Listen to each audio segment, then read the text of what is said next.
સ્વામિનારાયણ હરે, સ્વામિનારાયણ હરે.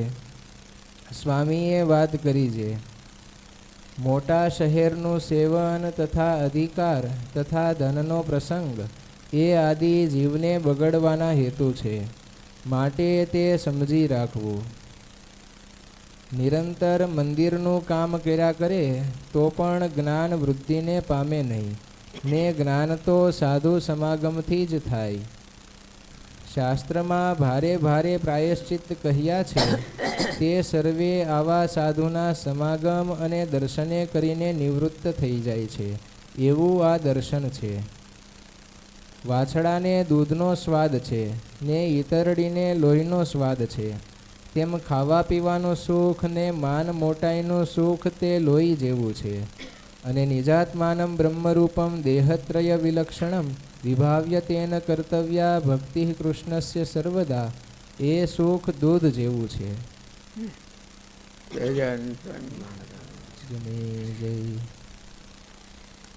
બીજી વાત સ્વામી કહે છે કે અધિકારની પ્રાપ્તિ એ અધઃપતનનું કારણ છે. મોટા શહેરનું સેવન, અધિકાર અને ધનનો પ્રસંગ એ ત્રણ જીવને બગડવાના હેતુ. બીજી વાત સ્વામી કહે છે, અધિકારની પ્રાપ્તિ એ અધઃપતનનું કારણ છે.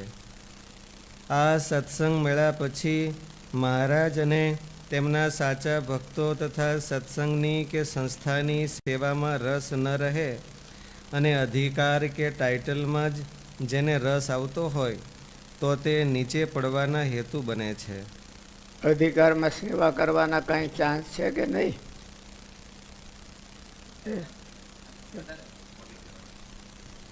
સેવા કરવાના હોતે ચાન્સ છે, તોય સ્વામીએ એવું કીધું કે બગડવાનો હેતુ છે. એનું કારણ સ્વામીએ સર્વે કર્યું છે કે ઝાઝા બગડી જાય છે અને થોડા જ મહારાજે કીધું કે રસિક માર્ગે કરીને ઝાઝા પડી જાય છે અને હોહરવા કોઈક જ નીકળે છે. માર્ગ ખોટો નથી, પણ માણસો ખોટા છે. માણસો જે એનો ઉપયોગ કરનારા હોય એ ખોટા છે. એમ મોટા શહેરનું સેવન, એની આપણે કાલે ચર્ચા કરી કે અટાણે સત્સંગ કરવો હોય તો ક્યાં જવું? મોટા શહેરમાં જ જવું પડે છે. અહીંયા કરતા વિદેશ સારો સત્સંગ થાય છે. હા, ડલાસમાં આપણું બ્રહ્મસત્ર છે, એટલું સરસ થાય છે, નાના મોટા બધા. એટલે બધા માણસોને સત્સંગ કરાવવા માટે પણ એ જરૂરી છે, પણ તોય માણસો બગડે છે. એટલું જ કરવું બગડમાં. જેને પ્રાપ્તિ થઈ હોય આ મોટા શહેર, અધિકાર કે ધનનો પ્રસંગ, એટલે ધ્યાન રાખો. સદુપયોગ કેમ કરાય એ ધ્યાન રાખો. ભલ ભલા છે એમાં છેતરાઈ જાય. છેતરાય તો કાંઈ નથી થતા, પણ લપસી જાય છે. એના અંદર પડ્યું જ હોય. શરૂઆતમાં બહુ સારી વૃત્તિ હોય, પણ પછી એવી વૃત્તિ રહે નહીં. એમાં અધિકાર છે એ બધા એક એકથી ચડિયાતા છે. મોટા શહેરનું સેવન એના કરતાં અધિકાર વધારે ચડિયાતા છે બગડવામાં. એના કરતાં ધનનો પ્રસંગ છે એ વધારે બગડવામાં.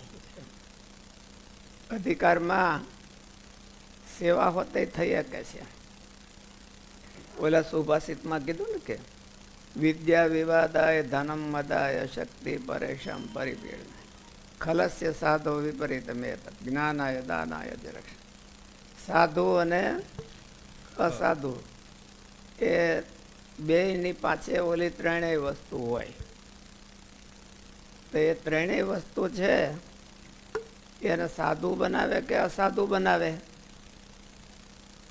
એ કેની ઉપર આધાર રહે? ઉપયોગ. એનો ઉપયોગ કરે સારો તો એને સાધુ બનાવે, ઉપયોગ નબળો કરે તો એને અસાધુ બનાવે. અહીંયા તણવાના કીધામાં સ્વામીએ મોટા શહેરનું સેવન, અધિકાર અને ધનનો પ્રસંગ, એ જો હવળો ઉપયોગ કરે, ભગવાનની ઈચ્છાથી પ્રાપ્ત થયું હોય ને હવળો ઉપયોગ કરે તો. પણ મોટે ભાગે માણસો ધોળા કરતા હોય છે, એના માટે નાળા તોડાવતા હોય છે. એ શું કરવા? અધિકાર હે દુરુપયોગ કરવા માટે, એનો બેનિફિટ લઈ લેવા અને એનો પોતાની સગવડતા માટે ઉપયોગ કરવાનો. સગવડતા વધારે જોતી હોય તો મોટો અધિકાર હોય. તમે બધા જો હેઠા બેઠા છો, હું આટલી ગાદીએ બેઠો છું, એ જેને લઈને બેઠા છે? સદગુણ લઈને બેઠા છે, અધિકારને લઈને. અધિકાર છે. હેલિકોપ્ટર લેન્ડિંગ લઈને બેહાર દીધા એટલે એને ઓટોમેટિક ફેસિલિટી મળી જાય. એટલે જીવના હૃદયમાં એનો દોડ જાજો છે. ફેસિલિટી કેમ મળે અમને? એ મહેનત વિના. એટલે માણસો બધા અધિકારને ઈચ્છે છે, ટાઇટલને ઈચ્છે છે. તમને આ ટાઇટલ મળી જાય તો એની પાછળ સગવડતાઓ ઘણી મળી જાય. સ્વામી, હા ભાઈ, બહુધા એવું દેખાય કે સત્સંગમાં હોય અને મોટા શહેરનું સેવન કરતા હોય તો પણ એમ કે ભોગવિલાસમાં ને એમાં લપસી જાય તો એનું કારણ મુમુક્ષુતાની ખામી કે પછી ભગવાનનો એટલો મહિમા ઓછો? મુમુક્ષુતાની ખામી કહેવાય. કઈ શહેરમાં, મોટા શહેરમાં રહેતા હોય તો બધાય લપસી જાય એવું નથી. કોક લપસી જાય ને કોક નથી લપસતું. તો એનો અર્થ એવો છે કે જે લપસી જાય છે એમાં ખામી છે અને નથી લપસતા એમાં ખામી નથી. મોટા શહેરમાં રહીને મોટા શહેરમાં બધા લપસી જ જાય છે એવું નથી. પણ કોઈક લપસે છે ને કોઈક નથી લપસતા તો એનો અર્થ એવો છે કે લપસી જાય છે એમાં ખામી છે અને નથી લપસતા એમાં ખામી નથી. એને જાળવી રાખ્યું પોતાને. પણ વધારે માણસને લોભાવનારું છે એવું તો ખરું જ. એટલું ગામડામાં એટલું ન હોય એટલું આમાં સગવડતાઓ લોભાવનારી છે બધા.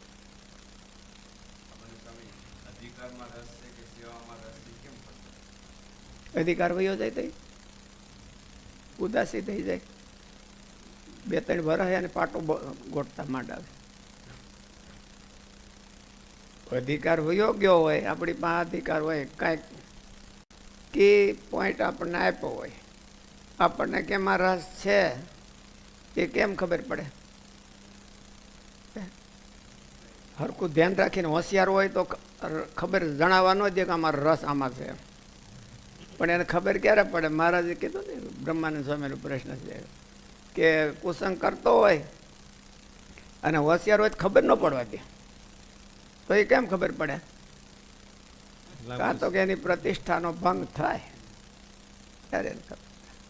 તો અધિકારમાં રસ છે કે નહીં,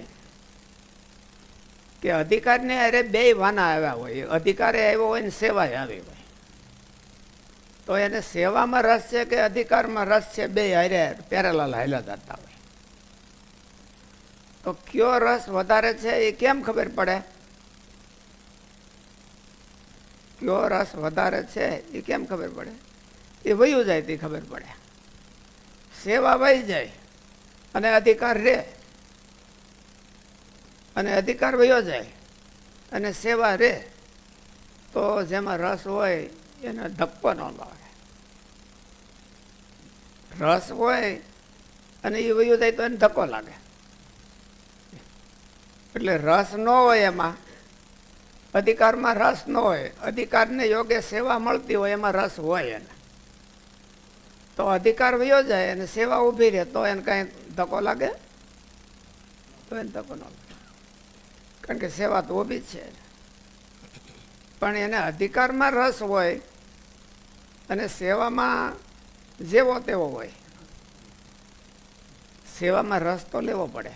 શું કરવાને? અધિકારને જાળવી રાખવા માટે સેવામાં કરવી તો પડે જ સેવા એને, પણ અધિકારને જાળવવા માટે કરે છે. અને ઓલો સેવાને જાળવવા માટે અધિકારને એક્સેપ્ટ કરે છે. ઓલું સિદ્ધિઓનું કીધું ને કે ઓલે 4 સિદ્ધિઓ હું કીધી?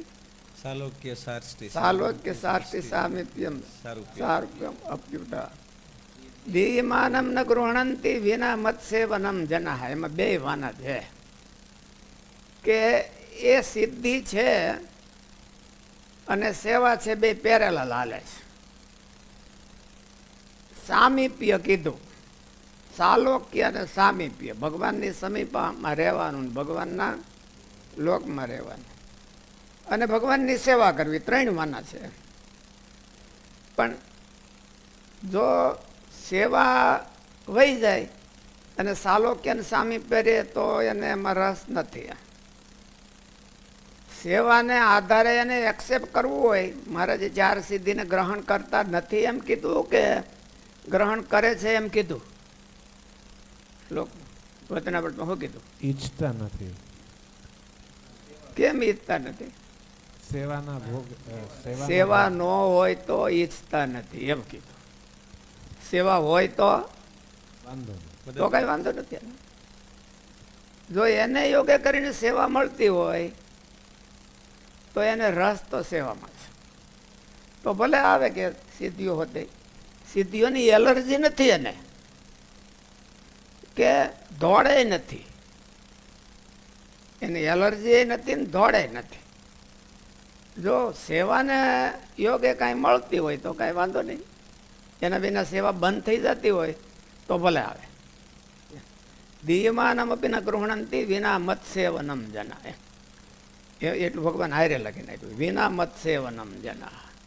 મારી સેવામાં રસ છે એટલે અધિકાર હોય અને પેરેલલ બે હાલતા હોય. સિદ્ધિઓને જેમ પેરેલલ સેવા હોતે હાલે છે એમ અધિકારને પેરેલલ સેવા હાલતી હોય, ધનના પ્રસંગને લઈને પેરેલલ સેવા હાલતી હોય, કે મોટા શહેરમાં જઈને સેવા હાલતી હોય. એટલે સેવા બધી ભેળી હોય છે. આને રસ ક્યાં છે એ વધારે પારખવો જોઈએ, પોતાનો રસ છે એ પારખવો.